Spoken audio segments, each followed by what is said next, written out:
Salut à toi, petit internaute qui s'est bel et bien perdu sur YouTube, et bienvenue à ce nouvel épisode de Cinéphile Critique. Aujourd'hui, pour ce nouveau nanar critique, et oui, je sais que ça fait pas mal de temps que je n'en ai pas fait, mais voyez-vous, j'ai fait récemment une cure de désintox de mauvais films, car ça ne fait jamais de mal à qui que ce soit de faire ça, et encore faudrait-il que ça fasse mal. J'ai décidé aujourd'hui de m'attaquer à un bon vieux nanar horrifique bien à l'ancienne, Uninvited, ou Le Clandestin en français. Oui, cette intro est courte, mais voilà, les intros longues ne seront réservées que pour les bons films, article de 1872 de la loi cinéphile critique. Bon, allez, c'est parti.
Dans un laboratoire en Floride, un chat qui servait de cobaye à des scientifiques s'enfuit du bâtiment à cause de l'inattention de ces derniers.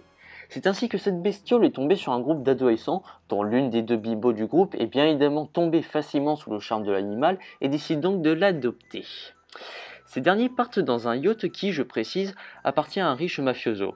Lors de leur périple marin, ils vont être témoins de meurtres commis par cet innocent et séduisant félin qui possède en lui une créature maléfique et prête à tuer n'importe qui. L'équipage du bateau va donc devoir se défendre face à cette sale bête. Si l'on prend en compte l'histoire du film, on ne peut pas vraiment se permettre de taper comme un bourrin dessus, car cette histoire est franchement très bonne.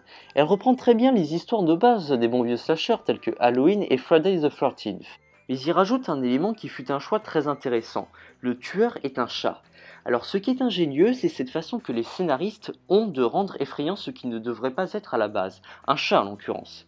Mais le souci est bien, c'est un scénario tout de même banal sur d'autres points. Il possède des dialogues à deux ronds qui vous feront croire que Luc Besson est un génie des punchlines et des phrases intellectuelles. Et oui, et les péripéties n'arrangent pas du tout les choses. Pour commencer, nous avons des longueurs accentuées par des scènes de ce qu'on pourrait qualifier de disputes entre les personnages. C'est limite si on n'est pas dans les feux de l'amour ou Desperate Housewives. Ainsi que des scènes de cul qui en devient même un point fort, car le film a tellement peu d'intérêt dans ce qu'il est censé offrir, là des scènes de meurtre à la base, ainsi qu'encore une fois ses longueurs puisque ronflantes. Les spectateurs masculins auront tout de même envie de rester devant le film avec tous ces gros plans sur les magnifiques parties féminines qui nous mettent l'eau à la bouche, mais qui nous servent aussi de clichés. Regardez Cabin Fever et vous comprendrez mieux ce que je veux dire. Puis encore une fois, le film paraît tellement long que quand on a déjà passé la première heure du long métrage, on a l'impression d'avoir passé 2 heures. Oui, c'est long à ce point, putain. Et les personnages, ils sont à l'image des dialogues. Ils sont cucu, sans intérêt et même pas drôles. C'est à en pleurer. C'est Graydon Clark, un habitué de films de série B, qui s'occupe ici de la réalisation de Uninvited. Pour commencer, j'aimerais préciser que c'est lui qui a réalisé le film White Hot Warning avec Martin Landau et Jack Palance. Vous ne connaissez peut-être pas ce film, mais moi oui, et tout ce que je peux vous dire, c'est que je l'aime beaucoup. Et son point fort était particulièrement la réalisation de Clark, qui établissait une ambiance mélangeant à la fois l'horreur offerte par Ridley Scott dans Alien, ainsi qu'une atmosphère très ressemblante à celle de Close Encounters of the Third Kind de Steven Spielberg.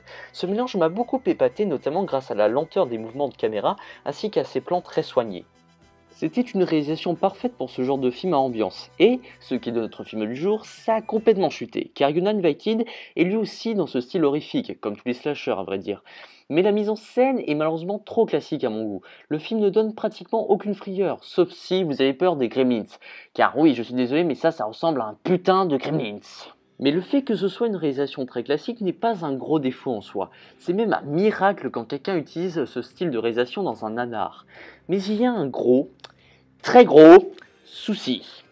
On dirait que Clark a tellement rien à foutre de son film qu'il s'est carrément permis de laisser des faux raccords qui en plus ne passent pas inaperçus.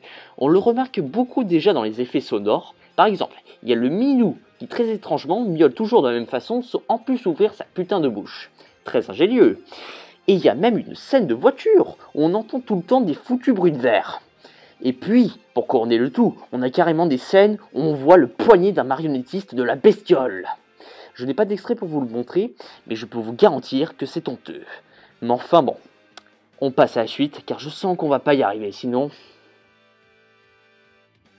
Le terme qui désignerait le mieux ce que je pense du jeu des acteurs, ce serait « mouais ». C'est vraiment très étrange comme jeu, soit il y en a qui cabotinent sans aucune raison, soit il y en a qui au contraire n'en font pas assez, et pour finir, on a juste un seul comédien qui est correct. Donc je vais commencer par le moins mauvais de ces 3 points-là. Alex Cord, qui interprète le fameux gangster en question nommé Walter Graham, cet acteur avait d'ailleurs joué dans le remake éponyme de Stagecoach de John Ford. Alors bien sûr, Cord n'est pas Marlon Brando, mais il se défend très bien tout de même.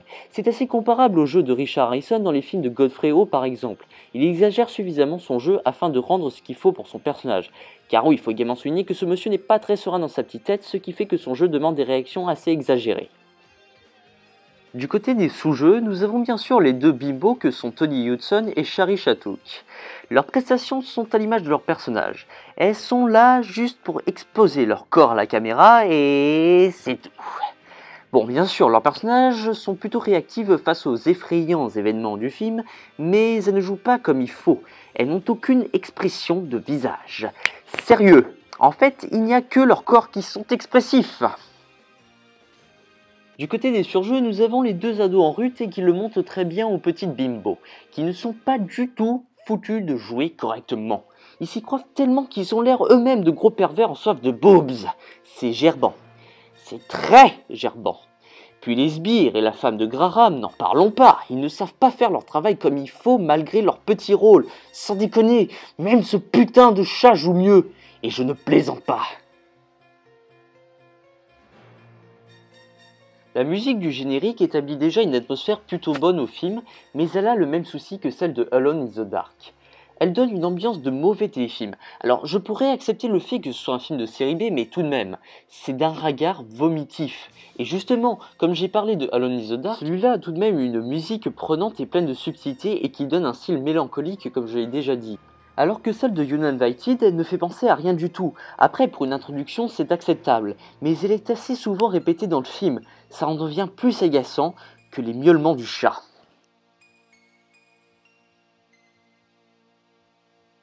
En termes de nanar, j'ai quand même vu pire. Malgré qu'il ne soit pas suffisamment ridicule pour être drôle, il a certaines petites prouesses techniques et narratives qui peuvent paraître professionnelles. Mais malheureusement, il est très maladroit sur énormément de points. Donc il se doit une note de 9 sur 20. Ça me paraît plutôt juste honnêtement. Donc voilà, la vidéo s'achève ici, vous pouvez me proposer des films à critiquer et revenir vous perdre éventuellement de nouveau sur YouTube pour mon prochain épisode si tel est votre souhait. Salut!